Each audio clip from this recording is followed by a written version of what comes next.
ভাইয়েরা, আমি আপনাদের উদ্দেশ্য করে বলতেছি, খুব দুঃখের সাথে বলতে হয়, খুবই অত্যন্ত দুঃখের সাথে, যে জুলাই যোদ্ধারা সংগ্রাম লড়াই করে অঙ্গ দিয়ে অনেকে জীবন ত্যাগ করে উৎসর্গ করে জাতির জন্য এক নতুন স্বাধীনতা নিয়ে আসে।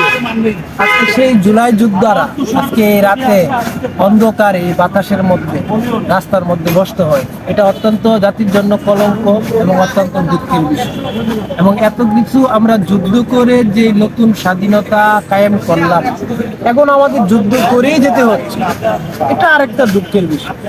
আরেকটা প্রশ্ন আমাদের সবার কাছে রইল, সেটা হচ্ছে আমাদের এই দাবি কি আমাদের এই জুলাই যোদ্ধাদের জন্য নাকি পুরো বাঙালি জাতিদের জন্য? আমাদের তো আসলে সরকার অনেক কিছু দিচ্ছে, আমি তো অস্বীকার করি না, এটা সবাই জানে, আমি তা বলি। এখানে আমরা যে জুলাই যোদ্ধা ভাইরা আছি সবাই গেজেটভুক্ত, কেউ ভাতা পাচ্ছে বা কেউ পাবে, ইনশাল্লাহ একটা বিষয় না। কিন্তু আমাদের দাবিটা আসলে জনগণের জন্য।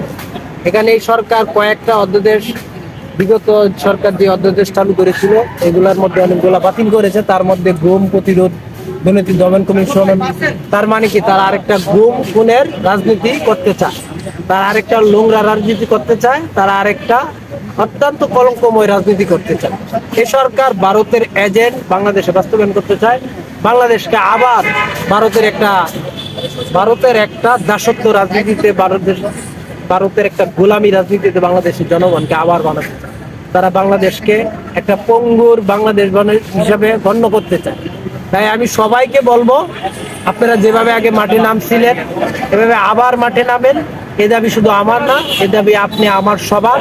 এই জুলাই সনদ যদি বাস্তবায়ন না হয়, তাহলে জাতিকে আবার সেই অতীতে ফিরে যেতে হবে, যেটা অত্যন্ত নির্লজ্জ এবং কলঙ্ক, অত্যন্ত দুর্ভিক্ষ।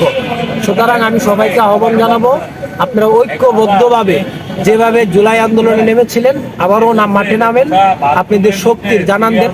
আপনারা যে রাষ্ট্রের মালিক সেই অধিকার আপনারা বুঝে নেন। এই সরকার যেটা চাচ্ছে, শেখ হাসিনার প্রতি এই সরকার যাচ্ছে, এই সরকার চাচ্ছে তারা একটা স্বৈরতন্ত্র চালু করতে, একটা গণতান্ত্রিক রাষ্ট্রকে তারা একতন্ত্র চালু করতে চাচ্ছে। এই সরকার বিদেশের প্রভুদেরকে খুশি করতে চাচ্ছে, বাঙালি জনগণের মনের কোনো আকাঙ্ক্ষা তারা পাইরুটি দিচ্ছে না। তাই আমি বলবো, আমার সকল জুলাই যোদ্ধা ভাই এবং তাদের পরিবার পরিজন এবং আমার ভার্সিটি স্টুডেন্ট ভাই যারা এসেছিলেন জুলাই আন্দোলনে, আপনারা আবারও আসেন রাজপথে। আপনাদের জন্যই আমরা রাজপথে ছিলাম, আছি, ইনশাল্লাহ ভবিষ্যতে থাকবো।